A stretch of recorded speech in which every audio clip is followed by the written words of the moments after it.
You're basically saying that Jesus is God because a book says he's God. The argument for miracles is defeasible because testimony, it's more likely that the testimony is false than an actual miracle occurred. So my problem is Jesus, if he existed, was the greatest man who ever lived, but to call him God, you can't back that up by saying, look at this 2,000-year-old book. Okay, but if this man who is so great, who lived such a life of compassion and forgiveness, claims to be God in human form, what do you do with that? I take it with a grain of salt. Okay, but then after you take it with a grain of salt, what does that mean practically? Look, if I met Jesus and I saw him rise from the dead, then we would be talking about the possibility that he was God. But if I followed someone who was morally perfect and they told me I'm God and I'm going to rise from the dead, I'd say that's fine. I'll believe you when I see it. Otherwise, you're the greatest man I've ever met, and you've got something wrong also. There's something not up here right. Until I see it, how can I believe it? He might have fulfilled every moral promise. So do you really believe that? Unless I can see it, I cannot believe it. Is that what you really believe? Well, you got me there. No. Good. Okay, so shouldn't you be open to the possibility that human beings can at times speak the truth?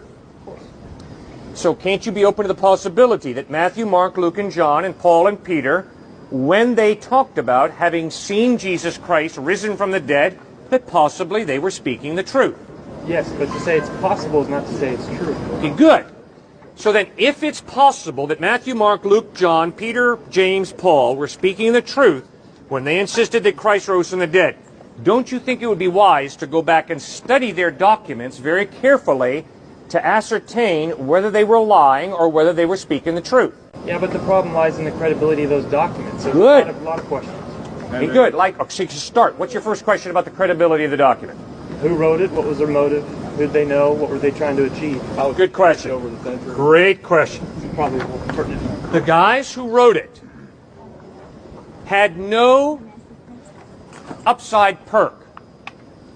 The guys who wrote it were persecuted. They were martyred for their belief in Jesus. They died for it. Matthew, John were martyred. Peter was crucified upside down. Paul was beheaded. Not good perks. And yet they insisted that they had seen Jesus risen from the dead, that he was Lord. So I think the motive is pretty clear. They were convinced that he was the truth. And they died not for political power. They died not for financial gain. They died for the one they were convinced was reliable and true. And that's true, but so did Nazis for Hitler. Now here's the difference. The difference is the Nazis died for a philosophy. Matthew, John, Peter, Thomas died for what they claimed to have seen. But what makes the dead Christ risen from the dead, which means they either died for what they knew to be a lie. And if you study psychology, you will find out people do not die for what they know to be a lie. People will die for a lie, convinced it's the truth. But if these guys make up and fabricate this resurrection of Christ, they know very well Christ didn't rise from the dead. They fabricated this. They would not, sir, be willing to die for their lie. People don't do that. Just look at Watergate. Dean, Ehrlichman, and Haldeman, three brilliant American lawyers, lied about the Watergate scandal. Finally, when the pressure was on, and the evidence was the Watergate scandal really did occur, they all cracked. They were not willing to go through a few years of prison to cover up what they knew to be a lie.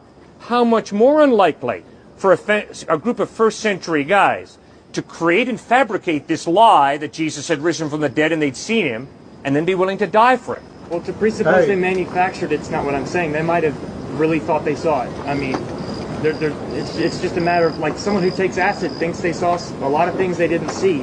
I'm not saying they would have manufactured it to where motive's the question. Right. It's a question of, did they see what actually happened, or were they deluded? I understand. Okay, and this is why you got to go to the source document. The reason you got to go to the source document is because of what you just said. Maybe they just hallucinated. Maybe they fabricated.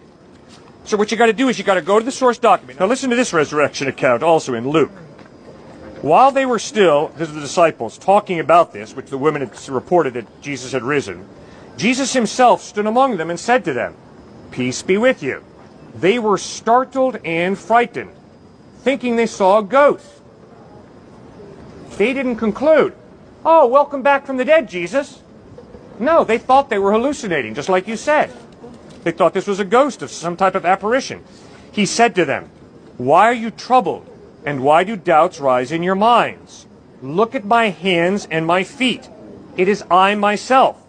Touch me and see. A ghost does not have flesh and bones, as you see I have." See, your question is very reasonable. It's exactly what the disciples questioned when they saw Jesus risen. Oh no! What was in our drink? Oh no! What's happening to us psychologically? And he deals with it and says, "Come on, guys, give me something to eat and drink. Come on, guys, grab hold of me and see.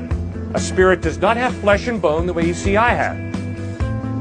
See, so your doubts, your questions are totally understandable, totally reasonable. It's exactly what the first century disciples struggled with.